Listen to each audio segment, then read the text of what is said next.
Good morning mga kabakal, mga kalakay, especially sa mga karels natin. So, katapos natin magpapawis mga kabakal, mga kalakay. Ayun. So, umuulan pa rin dito. Gawa na sa low pressure ng bagyo. Ayun, so yun nga. Malamig yung panahon ngayon, so kailangan na natin magpapawis. So, yun mga kabakal, mga kalakay. So, ang ginagamit ko pala mga kabakal, mga kalakay, i-share ko lang sa inyo yung mga ginagamit ko pagpapawis.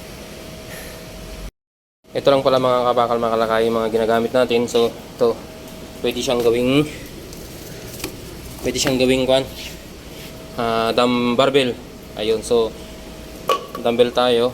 So, kwan lang naman yan, 70 kilos lahat yan. So, ito yung para sa sit up natin. Binili ko lang lahat sa Shopee yung mga yan. Saka to, yung grip hands natin. So, maganda to mga kabakal, mga kalakay.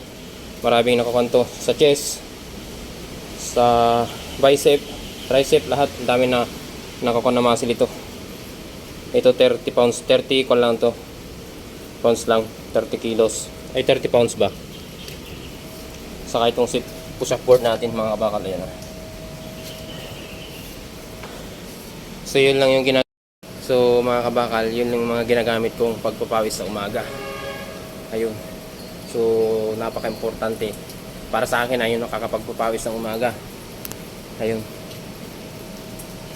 So umuulan pa rin hanggang ngayon, gawa na sa bagyo na low pressure niya. So mga bakal, mga kala, mag-ingat kayo lagi. God bless po sa inyo lahat, and peace out.